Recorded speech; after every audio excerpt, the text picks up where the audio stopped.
What if the biggest threats to our freedom don't look like a clenched fist at all, but more like an open hand offering a gift? George Orwell's Animal Farm isn't just some old story we read in school. It's a really powerful mirror. And today, we're going to hold that mirror up to our own world and see what it reflects back. Now, let's be super clear about this. This isn't about pointing fingers at anyone. Think of this classic story more like a special lens. A lens that helps us see the subtle ways that power can shift. Patterns that might be happening right under our noses without us even noticing. All right, so let's start by jumping back to the farm itself, and its simple, but in the end, totally broken promise. A promise that started with this incredible collective dream of equality, but, well, it ended in a quiet nightmare of betrayal. Can you just imagine that first day? The air was just crackling with hope. All the animals, finally free, united by this one big dream. They truly believed they were building a new world, a utopia built by them, for them. But that dream, it started to sour, and it happened slowly, almost so you wouldn't notice. The pigs began to twist the whole revolution for their own benefit. Suddenly, they weren't just leaders anymore. They were becoming a new ruling class, and the other animals, they were turning into their subjects. So how'd they pull it off? I mean, it wasn't some big, violent takeover. It was slow. It was methodical. First, they used perks, a little extra milk here, some apples there, to reward anyone who was loyal to them. Then they started bending the rules, quietly rewriting the farm's own constitution to make their actions seem legit. And for the final step, they completely took control of the story, painting themselves as the only ones who could save the farm. And this, right here, is what brings us to the whole point of this explainer. Because that playbook the pigs used, it didn't just vanish when you close the book. In fact, we might be seeing a version of it playing out right now, in our world. So, if all those tactics sound a little familiar, where are we seeing that echo today? Where do you see loyalty being built? Not on shared ideas, but on getting special rewards. On the farm, the currency of control was pretty simple. It was food.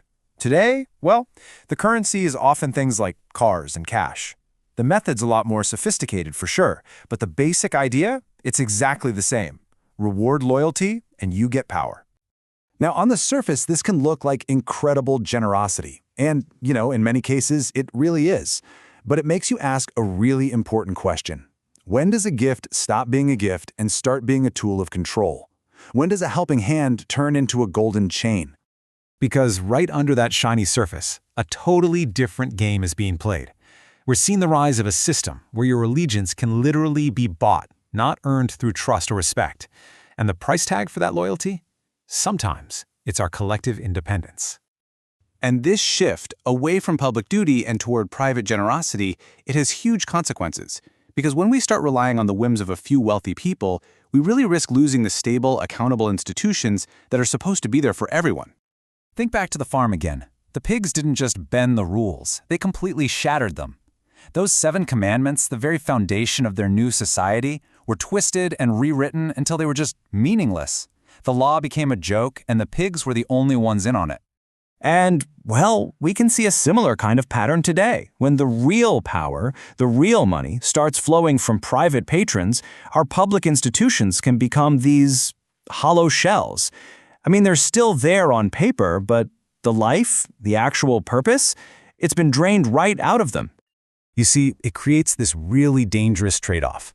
When we start looking to powerful individuals to be the solution, our shared institutions, the ones that are supposed to protect us all, they just fade into the background. And when flashy generosity takes the place of the slow, hard work of good governance, we don't get empowerment. What we risk getting is dependency. This is how a modern personality cult can be built. It doesn't always need force. It can be constructed brick by brick with favors. A car here, a cash gift there, and before you know it, an entire community's loyalty is at risk of being bought and paid for. All of this brings us to a really chilling conclusion. It's a warning Orwell gave us almost 80 years ago. And honestly, it's one we're still wrestling with today. At the very end of the book, the animals look from the pig to the man, and from the man back to the pig, but they just can't tell the difference anymore. Their new masters look exactly like their old oppressors. And that right there, that's Orwell's ultimate warning. The idea that the cycle of power doesn't always end.